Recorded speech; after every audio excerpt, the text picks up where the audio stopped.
So first up will be Brett Thombs. So I'll just give a little introduction on Brett.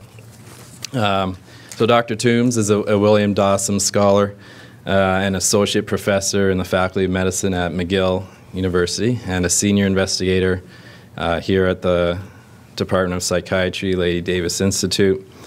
And his research focuses on identifying and assessing key problems faced by patients dealing with medical illness and on determining mental health and behavioral interventions that are likely to improve patients' health and well-being.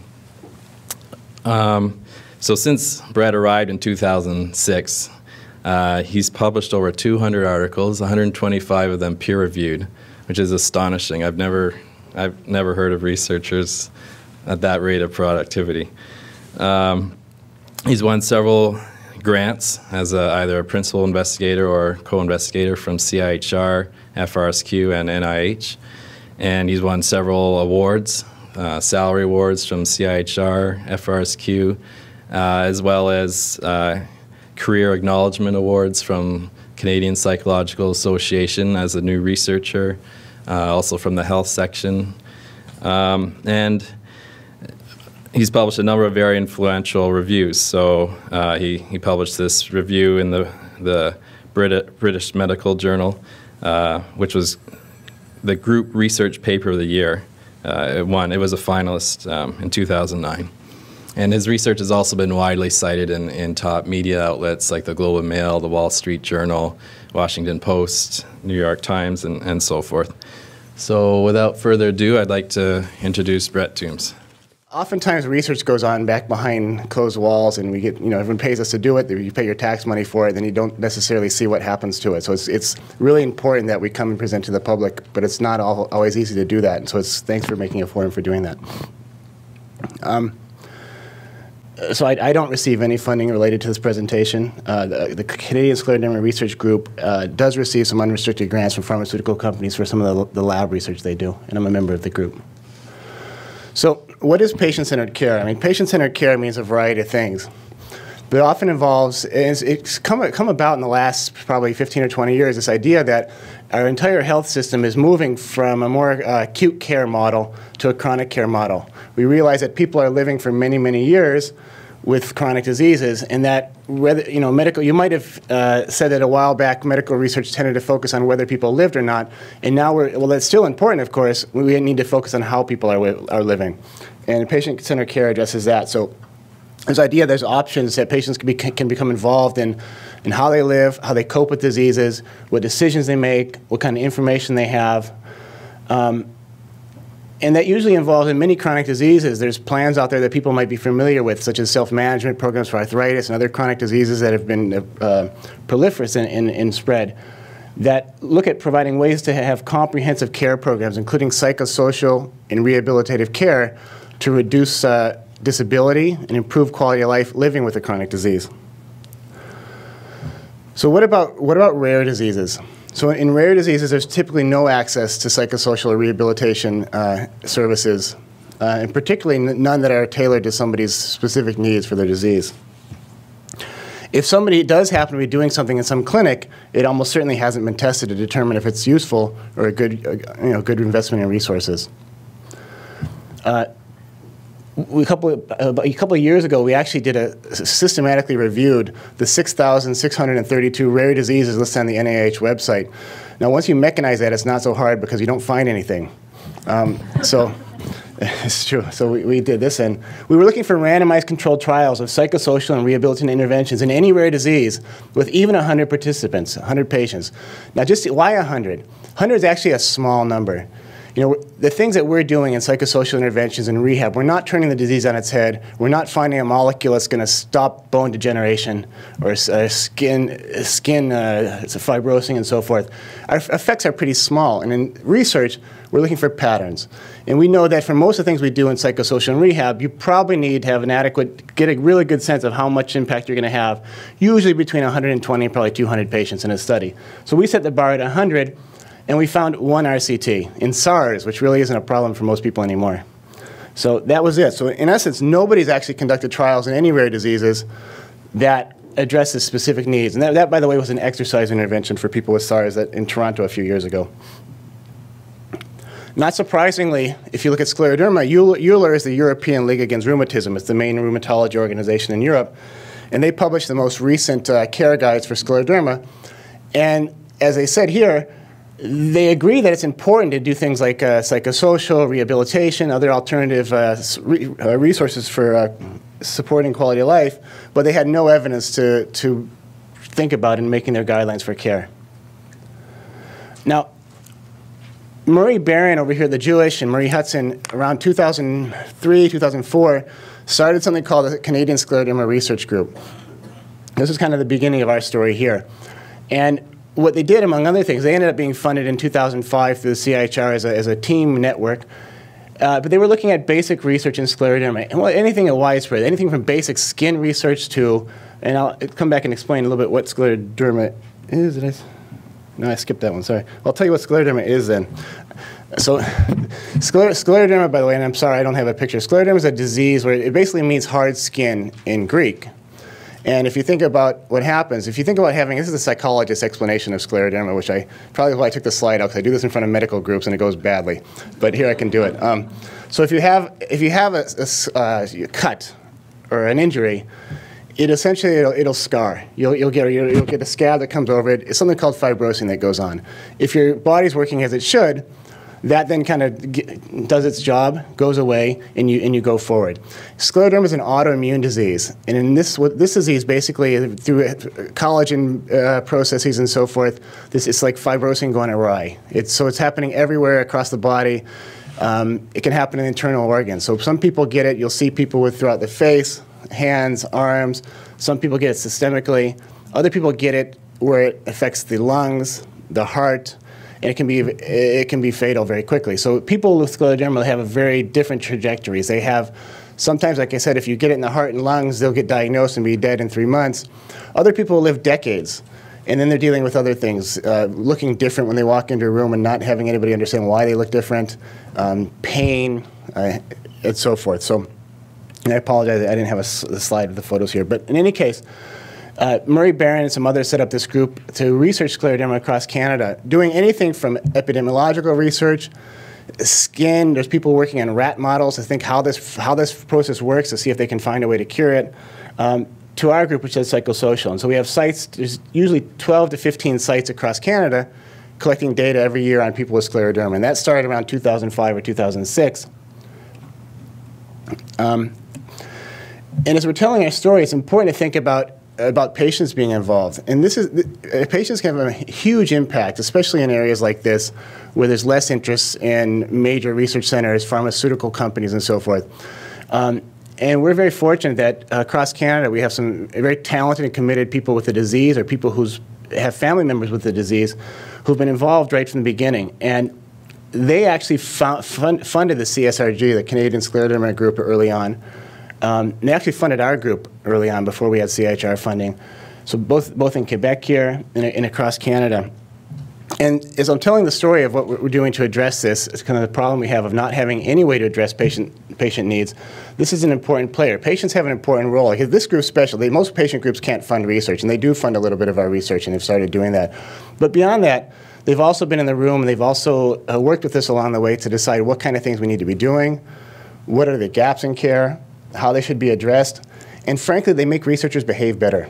When they sit in a room with researchers, the priorities tend to be patient-focused, and sometimes when researchers sit in rooms by themselves, they don't always tend to be. So they have a very important role here.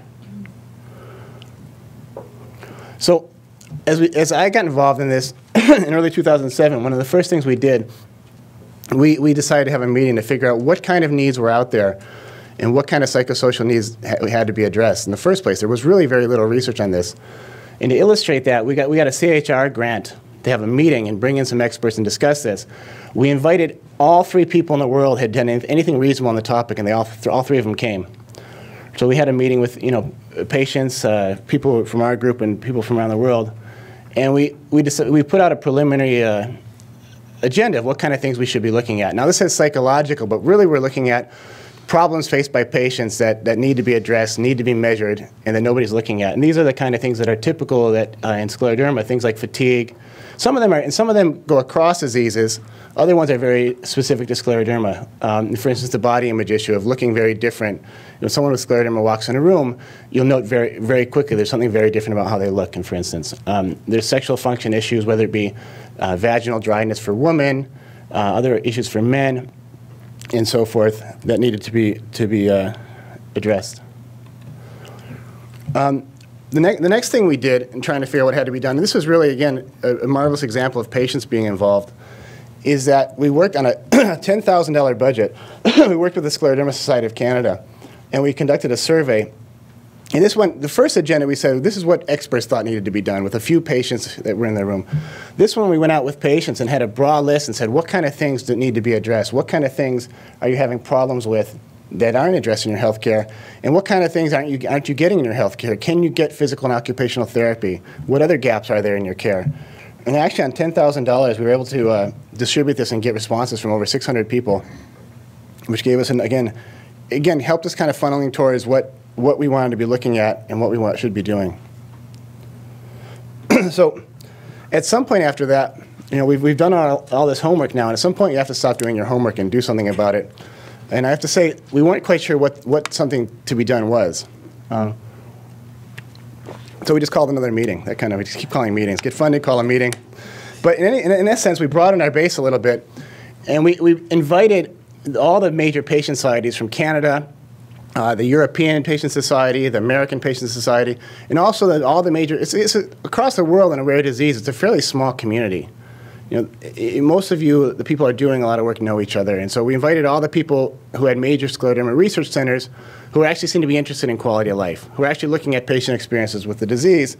And we, again, brought them all together. And we've expanded a little bit, since then. But you'll see we have people from Canada, the U.S., France, the Netherlands has we have a postdoc here from the Netherlands who's wonderful, and the Netherlands is coming in kind of nationwide now, the UK and Australia. To do. So we decided we had to set up a group that could actually begin to look at how we develop some interventions. Not only how do we develop them, but how we disseminate them, get them to people, and make sure they're tested and going to be worth the effort, worth the time.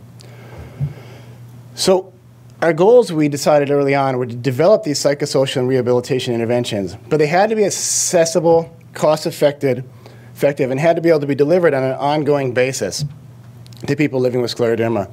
Many, many times in behavioral health, we spend billions of dollars and publish lots and lots of our journal articles. And if you go over here to the hospital, there's no resources to use them. So you could go through the journals and say, how many people are using this intervention that's been tested and published in the journal? And many times it's almost zero.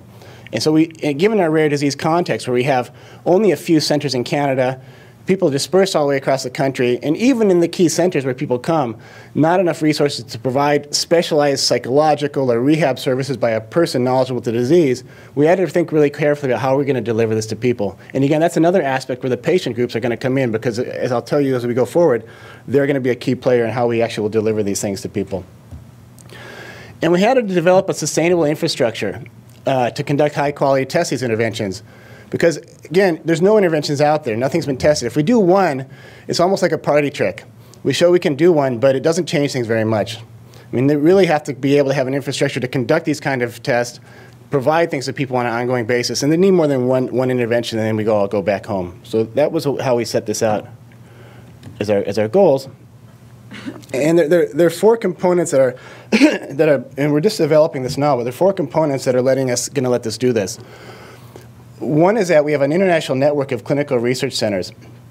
So I don't know how many we're up to now, but probably 15 or 20 and growing of people who are already, we're actually at this point getting ethical approval across our centers, beginning to recruit. So we have 15 or 20 in many countries. We're doing translations in Dutch and French and some of the stuff that's not translated in France and for Quebec and so forth. But we have lots of different places from where patients can get involved, people with the disease can get involved. We're going to deliver these things virtually. And ideally, it would be great if everyone could sit in front of a psychologist who had experience with scleroderma. That's not going to happen. Again, would it be nice if we could do that? It would, but then we'd produce a journal article, and nobody would get it. So we're going to deliver these virtually.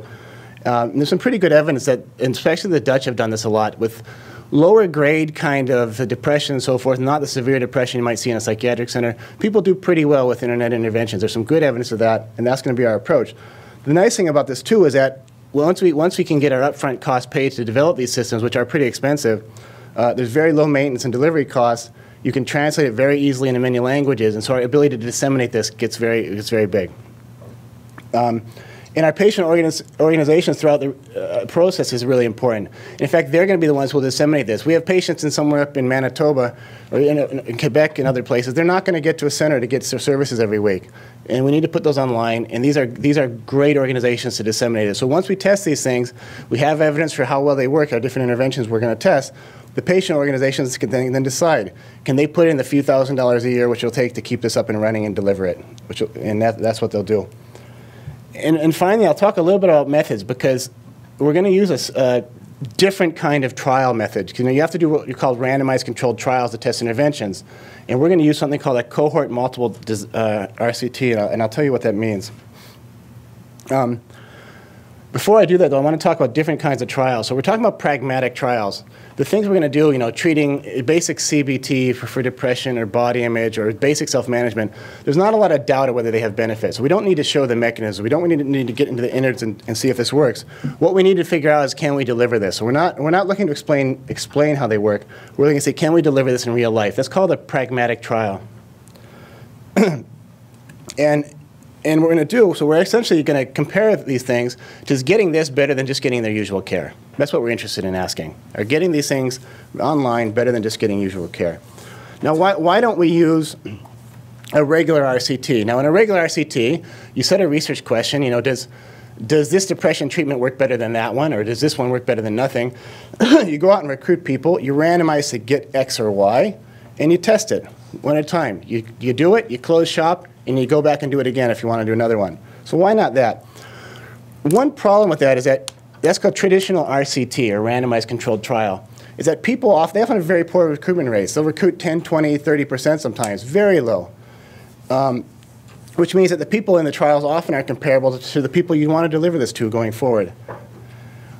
It doesn't represent the real treatment experience. I mean, if you go to your doctor, you'd be very surprised if your doctor said, well, you know, I'm going to flip a coin now. Let's see what your options are. We'll flip a coin, and then whatever the coin says, we'll treat you with that one. That doesn't happen in regular care. And that's actually one of the biggest reasons people don't sign up for randomized controlled trials. They're not comfortable with that process. Okay? And there's a couple other reasons that can be troublesome, which I won't get into. So I want to talk about three components of what we're doing. As you might have noticed, I said we're working with a cohort, and I'll tell you what that means. I'll talk about the cohort, how we randomly select people, and then how people consent for these interventions, which is actually an important aspect of this. So rather than recruiting people right into a trial, we're actually going to recruit people into a cohort. Now, a cohort means that we're going to go out, get people, collect data from them every 3 months. Every 6 months will be a larger data set with the small ones interspersed at 3 months. But every 3 months, they're going to go online and give us data. Now, people with scleroderma, in our past experience, are tremendously enthusiastic about research. We have ridiculously high rates of participation, ridiculously high rates of follow-up, even when they're unpleasant. 95% of them come back and do interviews on depression on the phone a month later, even when we don't do anything special for this. So this is something in our group we can do because they participate well. There's been nothing done for their disease, and they're very, very supportive and assertive about getting this done. So we're going to go measure a number of things that are important to people with scleroderma every few months. We'll go out and we'll get that data online. Probably we're looking at shooting at close to a couple thousand people with the disease from around the world to enter our cohort. And this is actually important now. What happens when they come in? Because I said that how people consent for a trial is often a barrier for people joining. They don't like the coin flipping aspect. So when we actually come into the cohort, they're going to consent to allowing us to use their data like we would for any other cohort. We can test some measures, we can validate measures, we can track trajectories over time like you would in any other cohort. And then we're going to also get consent from them that we can actually contact them about interventions that might be of interest to them. So when we do start doing trials, thanks, David. When we do start doing trials, people who are eligible, people that score high on emotional distress are eligible for our trial. We can contact them, but we're just going to ask them. Essentially, we're going to randomize them ourselves, but the way we set it up, we're only going to contact the ones who we're going to offer it to, which is much like you'd get in a regular medical setting. And people have consented ahead of time. They know ahead of time that we might run 8 or 10 trials over the next 15 years. And if one comes up that looks like they're eligible and interested, we'll ask them if they want to take it. They might be randomized in the group that doesn't get it, and they'll never hear from us. So one, they're not faced with coin flipping at the time. And two, we don't have this kind of disappointment bias when people often sign up for a hand therapy trial or a psychology trial, and then they know they didn't get it because we're not very good at masking our stuff. They don't really work, our masks. So we've kind of avoided that. And that's an important element. And as I said, it replicates a little bit more what might happen in usual care. We actually contact people and say, would you like to try this out or not? We don't contact people and say, we have this thing and we might, you might be able to try it out, but you might not. Let's flip a coin first. And so I think this approach at the time of the trial, and people, again, we've explained this very openly going forward at the beginning, and they're fine with this. They join the cohort, and then when we get to doing it, if they're going to be offered something, they can choose if they want to do it or not. Okay.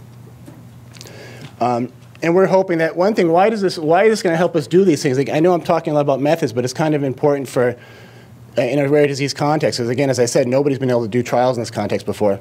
We're hoping that it's going to improve our recruitment rates, that people will be more willing to do this than having a coin flip and jumping in or out. And this is really important. It's going to let us do multiple trials. We can keep running this cohort for the next 20 years. And once we get it up and going, keeping it going is very cheap. We won't need a lot of money to keep the cohort there going, and it can be a place we can get people involved in trials. We just have to fund each trial going forward, and so forth. And that's really important for rare disease because going out and recruiting a new group of patients for a trial is incredibly expensive. That's why you go out and do one and start all over, you're kind of stuck there. This lets us do many, many with the same group. And that's a really key aspect to this. And very briefly, because I know the time's running out, so this is right now we have people. In fact, I'm flying out after this to go to San Diego to work with our group that's working on an intervention for addressing appearance issues and body image that people have. So looking different from a disease can lead to high levels of social anxiety. If people walk in a room, it can be very, very debilitating. So as one group is working with they're actually working with a group from the UK that's expert in this area, that's developing interventions, and we're putting one together for body image. We have a group working on general self-management, how you cope with the disease in general. Another group working on actually hand therapy, hand exercises. There's big problems with contractures and function in hands. Another one working with general coping with emotional distress. And then we have a variety of expertise in methodological cores and so forth. But I think the key thing about this is that also as each of these, we're not looking to reinvent the wheel here, that most of these things, the concept of how these are done are out there. In each of these cases, we've tried to pull in people who know how to do this. Dan Bilsker from British Columbia is helping with our emotional distress group. He has a wonderful package for how to cope with living with a chronic disease, the emotional side of it. So we're going to bring, he's coming in, and we're going to adapt it for scleroderma. There's no need for us to rewrite history here for things that are done. And I know I'm running out of time, so I'll kind of finish up here. But we were fortunate enough that last year we were funded, had $1.5 million from CHR for a team grant and some extra funding for partners to get this up and going. And so over the next 5 years, what we're really working on is developing this cohort infrastructure that we can get it in place, and then going forward, we can continue to run trials through it. Over the next 5 years, we'll also have each of our intervention groups is going to develop a specific intervention with people with scleroderma involved in this. It'll be online. There'll be videos. There'll be stories and so forth that they can share their experiences that help them work through it, that deliver the therapies online, but deliver them in a way that really addresses the problems faced by people with the disease. And so at the end of 5 years, we'll have a cohort in place of a couple thousand people to do these trials. We'll have the infrastructure built for 4 trials, and we'll be ready to go look for money to do those things, which we think we'll be successful with. So just kind of finishing up, I do want to thank all the people in our groups, the Canadian Scleroderma Research Group, and our group SPIN. SPIN's kind of, it's an odd name. It fits nicely. It's a nice acronym. It's the Scleroderma Patient Centered Intervention Network. But also people publish papers on like the problems with SPIN in medical research. When they say SPIN means that they're not being wholly honest with their research reporting. So that's not what SPIN means in our case, hopefully. In any case, we're also, and as I said, the patient organizations have been a tremendous part of this, and I think that's really important in getting these kind of things done for a variety of reasons. They head our advisory board, they're on in all our working groups, et cetera, and that's been really important. It's funny because sometimes I was invited to the Canadian Organization for Rare Disorders to give a talk on how to get patients involved in this kind of research a couple months ago. And honestly, the question here is how they got us involved, I think. So it's a really important perspective. And then I want to thank, in particular, all of our team members here that most of us here in our group are working on this in some way, but particularly Lisa Jewett and Linda Quackenbos, who have coordinated this project. So I guess there's time for questions, David?